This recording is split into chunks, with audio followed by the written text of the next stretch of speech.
Hello mga kabibig! Welcome back sa ating bagong YouTube channel. Ito ang pinakamaingay na YouTuber sa balat ng YouTube.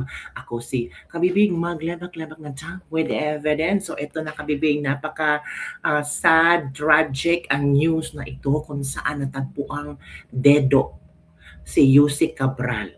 Itong si Yusek Cabral, if you still remember, noong Senate hearing sa flood control anomalies, nako, marami din siyang binyagyag. 'Di ba nung una si Panfilo Lacson, sinabi niya na kinontak siya ni Yusek Cabral, nagtanong kung ilang insertions or ilan bang something ganun mga kabibig. Ngayon, grabe, ito ay nakakawindang na pangyayari ngayon na natagpo ang patay, syugi, si Yusek Cabral mga kabibig. At ang tanging testigo lamang na makapagsabi kung ano ang nangyari, bakit nangyari iyon ni Yusek Cabral, ay ang driver niya. Nako mga kabibig, maraming mga speculations, parang naging soko na tayo, parang nagiging tawag dito, kung ano-ano na mga iniisip ng tao ngayon, mga theories regarding sa pagkamatay ni Yusek Cabral. Yung iba daw, nagpakamatay, chinugi, or sinasabi lang natsugi pero buhay pa. Ano ba naman yan? So ito ang driver kabibig, ang driver na kung saan siya lang talaga ang tanging testigo mga kabibig. Siya lang talaga ang tanging makapagsalita kung ano ang nangyayari kabibig. Sabi dito sa driver, sa kanyang salaysay, naiyak na lang po ako. Hindi ko akalaing gagawin niya po yun. Kahit driver lang po niya ako, may tiwala po ako sa kanya. Tsaka sabi niya sa akin, tutulungan niya ako habang buhay. Tapos ganun po ang ginawa niya, hindi ko po alam. Yun ang yung statement ng driver. So ito yung video ng driver kung saan kanyang isinalaysay kung ano ba talaga ang totoong nangyari. So let's watch this video mga kabibig. Okay? Dito Saan? po. Saan? Yeah. Lapitan mo. Ito po. Dito po siya nauupo. Diyan siya umupo? Diyan? Nauupo siya dyan. Tapos tatayo. Kaya lang, parang dumidikit siya ron na baka sabi ko, baka mahulog, ma-off balance. Kaya sabi ko, wag ka dyan ma'am, baka ma-off balance ka. Tatlong beses ko siya sinaway. Kaya lang, ganun pa rin. Pero nung bandang huli nung inano kami ng pulis, hindi na. Kasi tumaboy na akong papunta ron. So, iniwanan mo siya? Hindi po, kasakay ko. Kasi pinaboy po kami ng pulis eh. Okay. Huwag daw po magtambay dito, kaya umalis po kami. Okay. Nung nakaalis na kayo, saan kayo napunta? Dumiretso po kami ng doon na sa kumain doon sa malapit sa Iyon Hotel. Okay. Tapos pagkatapos kumain, doon na kami sa Iyon, nag-check-in na. Okay. Bandang mga 2:30, sabi niya, babata kami, papunta rito. Ayun, dito na ba kasi dito ng 3 o'clock. Pagbaba, sinilip ko pa, nakaupo siya dito. Okay. Umalis ako, punta ako doon. Sabi ko, balikan mo na lang ako. Yung pagbalik ko siguro, sabi ko, hindi naman umalis, 1 hour. Pagbalik ko po dito, hinahanap ko. Tumigil ako dito, sinilip ko po dyan sumilip ako eh. Natatakot naman po ako, baka mahulog ako. Umalis ako, nagtanong ako doon ng may nakatambay na si Manong. Tinanong ko kung may dumang babae, wala naman daw po. Kaya bumalik ulit ako rito. Sinilip ko ulit. Pero wala po akong nakita sa bukang Hindi ko nakita. Ayun, bumalik na ulit ako ng hotel. Tatanungin ko sa hotel kung pumunta. Anong oras yun? Ano na po yun? Pasado alas 5 na. Okay. Pagdating ko doon, wala pa daw po. Di bumalik ulit ako papunta rito. Sinuyot ko ulit papunta rito. Tinignan ko ulit ito. Kasi sa baka ako nagtambay-tambay ng wala po. Doon na po nagpunta na ako sa pulis para magpatulo kasi wala po akong flashlight para makita. Ayun na po, yung pagsilip dito, balik namin, na-flashlight nila na doon nakakita ako na sa baba. Hala, Saan? kabibig. So yun po ang I think tanging testigo mga kabibig na nakakaalam kung ano ba talaga ang totoong nangyari kay Yusek Cabral mga kabibig. Naku, nakakatakot naman yung mga istorya na yan.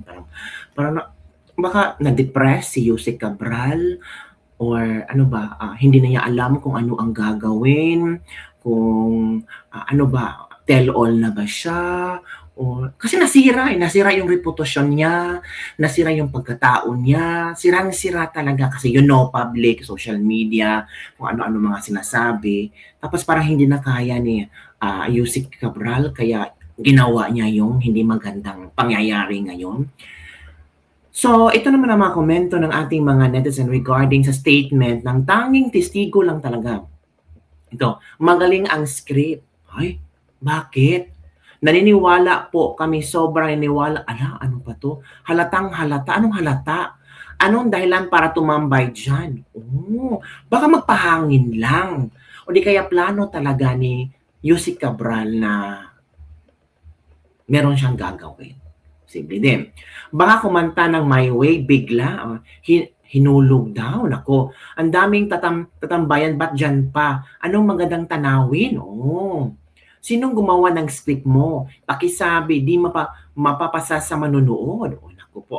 Patawa itong si Kuya, ano siya? Diyan ang dilima, ang lakas ng loob, kumain pa talaga. Bakit ka natatawa? Oh, wag kami. Uy, ito ang komento ng mga tao, binasa ko lang ha. Kulang sa practice ang script, walang emosyon, wala ka man lang pag-alala, hindi man lang na-feel na natakot or nabigla sa nangyari. Oh, grabe naman to. Huminto or hinulog. Mukhang nabayaran ganda ng senaryo. Hindi niya nakikita na nga liwanag pa na may tao sa baba. Pero nang gabi na pagpa-flashlight ng pulis, nakita na may tao sa baba. Mas maliwanag ang flashlight ng pulis kaysa liwanag ng araw? Uy, from Noel S. Estares. Fake yan. Wala namang confirmation sa itsura ng bangkay. Huwag niyong gagawin ang bayan. Si Auntie Claire naman sana. Huy, huwag naman po kayong ganyan ha. So sana magbigay din ng impormasyon si Auntie Claire kung ano ba talaga ito nangyari. Hindi ka ba nawerduhan nung sinabi mong gumigilid-gilid na siya nung mas maaga pa? Tapos iniwan mo maya-maya na nagpatsugi siya or chinugi? Hala. Bakit tatambay dyan ang isang milyonaryang napaka-imposible naman, hindi naman gagawin ng high-value person yan. Hindi yan pinapalabas lang na tsugi. Ay, yan, sus, maniniwala lang tayo kung mismong magpapakita ang mukha niya na nakahiga na sa kabaong. Magpaparitoke niya gagawing Michael Jackson na ang mukha. Uy, grabe naman. Boss driver, make sure you will stick to your words kasi 100% ikaw ang igigisan niyan dahil ikaw ang huling kasama. Hopefully, you're telling the truth. If there's a foul play, delikado ka dyan. Yun mga kabibig ha. Yun ang ilang mga komento ng ating mga netizen. Grabe ng mga netizen natin, no? When, sana malaman kung ano talaga ang totoong nangyari kay ex-DPWH Yusek Cabral. Ito naman ang pasabog ni Leandro Legarda Livestin. Ako po, meron pala itong, ito ang mga kabibig, grabe, no, shock ako sa nangyari ni Yusek Cabral. Ito, may listahan sa computer ni Yumaong Yusek Cabral ng lahat ng proponents ng DPWH insertions. May kopya nito. Kung lumabas lang ito, tapos na ang mga investigasyon. Nako! Ano ang yung reaction dyan, kabibig? Nako po. Ito, talaga ba to? Nako. Ito pa, kabibig, basahin natin. From Harry Roque, alam ni Yusek Cabral ang lahat ng insertions ng congressman, senators at Malacanang. Maniniwala ba kayo na nahulog siya? Oh, ito pa, kabibig, hanapin natin. Bibig, ito. Di ba ito ang sinabi ni Leandro Liveste, may listahan sa computer ni Yumaong Yusek Cabral ng lahat ng proponents ng DPWH insertions. May kopya nito. Kung lumabas lang ito, tapos na ang mga investigasyon. Ito pa ang the Ombudsman has ordered the police to take custody of the gadgets of the key flood control scam personality and former Department of Public Works and Highways Undersecretary Maria Catalina Cabral, who died after alleged fall from cliff in Benguet. Ito sa sunod.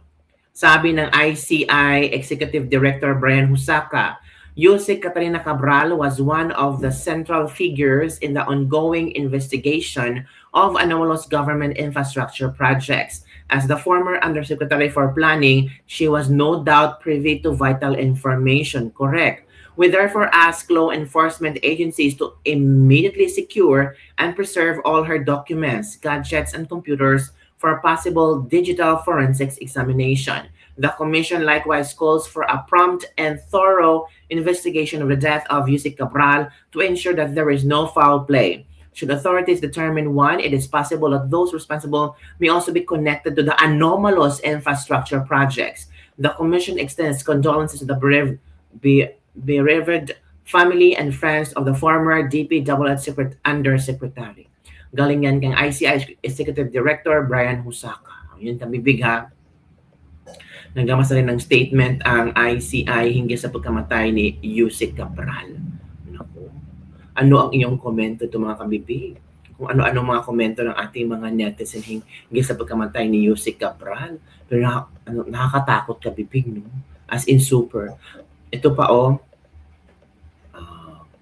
kung ako ang driver kahit ordinaryong tao ang boss ko, lalo't babae, di ko iiwan siya sa ganun kadelikado at napakadilim na lugar mag-isa at walang kabaybay, kadududa naman. Oo nga, no?